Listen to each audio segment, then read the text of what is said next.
name is Luanna Leisure, and I remembered seeing all of you last week. Thank you so much for having me back. I am so pleased to be here. You are the best group ever, and I'm really, really happy to be here. Who remembers where Washington, D.C. is? Look at the map. Now, in this building, look at this. Judy has taken the photos of the building. She's been there before. Do you know our President Lincoln? He was the 19th President of the United States. His son, wife, and 3 children used to live in this house. And that's where I'm going to make this presentation for our 120th anniversary of the Penwomen, and all of you are going to be in it. This is Ms. Brolin, and she was the illustrator of this book, Quack Quack, I Want My Feathers Back. She drew the pictures. So they all know what illustrators are because they've done illustrating. So she's going to explain to you how she came up with the ideas for my illustrations. Because those of you who did it, you had to think about it, didn't you? How do I draw a picture for the story? So, Carol, I'll let you take over and explain a little bit of how you came up with the ideas. Okay, well, you work closely with the author because she's the one that has the ideas. And then you just keep drawing and drawing like I'm sure you all do, and just let your imaginations go. So you come up with just all kinds of ideas. So there's poor Quack Quack being pushed in the window, actually helping, and they're all helping push him up there. Yeah. Anyway, there it is in the book, and getting the duck in the window. But why don't they open the window more so the duck can actually fit in? Yeah, that would make sense, wouldn't it? The lost puppy who found her owner. I have another puppy at home. Would you like a puppy of your own? Or Brianna jumped for joy and said, "Yay!" Okay. Also, Justin illustrated by Madeline and Luanna. Oh, look, how cute. I am 6 years old. My favorite animal is a kitten. I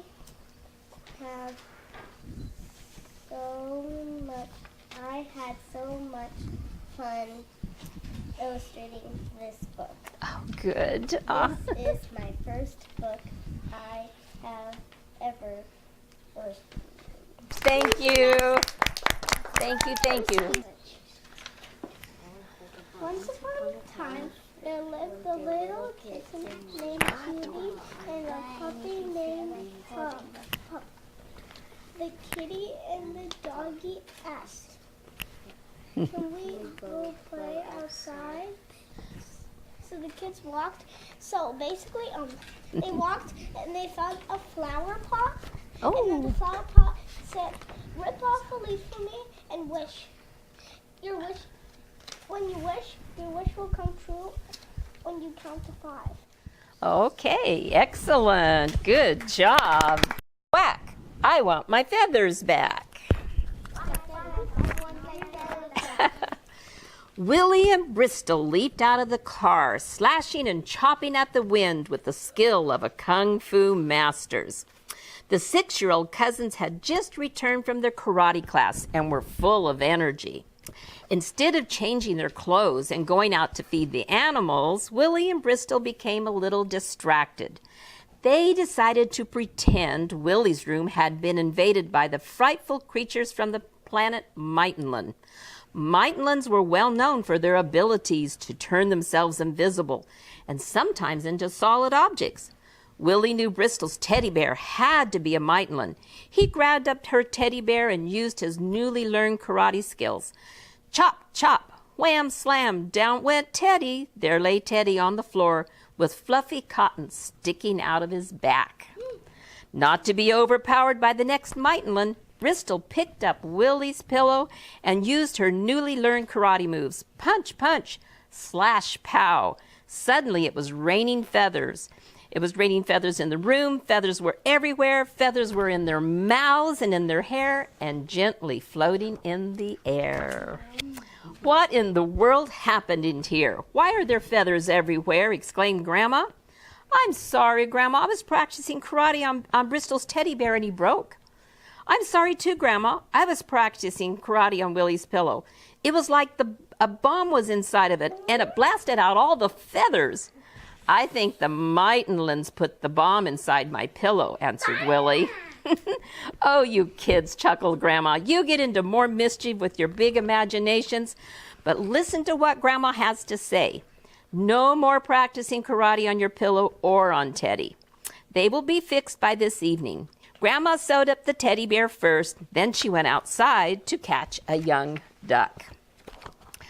Ducks have fine feathers for a pillow, exclaimed Grandma. She picked up a wiggly duck and plucked the feathers right off of him. She put the little duck down, placed his feathers in a cloth bag, and hung the bag on the clothesline. It was a hot summer day, so the feathers would dry out quickly. Hey, yelled the mad little duck. Quack, quack, I want my feathers back. Grandma took the bag of feathers from the clothesline and went in the house to fix Willie's pillow. Setting at her sewing machine, she could not hear the squawk of the little naked duck. Quack, quack, I want my feathers back, demanded the featherless little duck.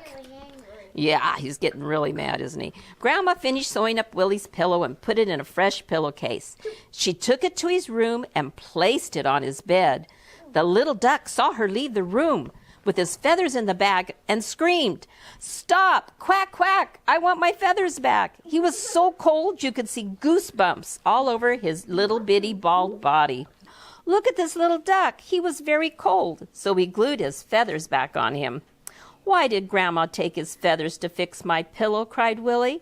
Oh, Willie, I understand. You didn't know that feathers from your pillow came from ducks. Let me try to explain. The soft feathers from ducks and geese are called down. For thousands of years, people all over the world have used down to keep themselves warm. Grandma's mother taught her how to make feather beds and pillows from down. There's no need to worry, Willie. This little duck's feathers will grow back in about 6 weeks. Taking his feathers does not harm him, but I'm sure Grandpa wouldn't mind making your new friend a comfortable cage so you can keep him in your room and take care of him until his feathers grow back. Hooray! Thanks, Mom, exclaimed Willie. And Mom, can you please buy me a different kind of pillow? I never, ever want to sleep on a feather pillow ever again. Quack, quack, said the little duck with approval. There we go. Ducky's house is all ready for him. We shall call it his house, not a cage. Now Ducky needs a bed, instructed Grandpa. Willie placed a blanket on the floor of Ducky's house and put Teddy on top. Ducky waddled into the house and snuggled up to Teddy. Ah, how cute, squealed Bristol. Let's take a picture. Quack, quack, I want my feathers back, quacked Ducky softly as he drifted off to sleep. He was very tired from all the excitement of the day. I wonder what Ducky just said, questioned Bristol. He probably said thank you to Grandpa for the nice house, answered Willie. The weekend went by fast. So did the whole summer. It was almost time for school to start. Bristol had spent most of the summer helping Willie take care of Ducky. Bristol and Willie made a dash for the pond. There were lots of ducks in the pond, but only one Ducky. He was paddling around the pond with all the other ducks. I see you, yelled Willie. I know it's you, because you still have a few feathers glued to your bill. Your feathers have all grown back, exclaimed Bristol. Ducky fluffed his beautiful white feathers and flapped his wings with excitement when he saw his friends and said, Quack, quack, I grew my feathers back. The end.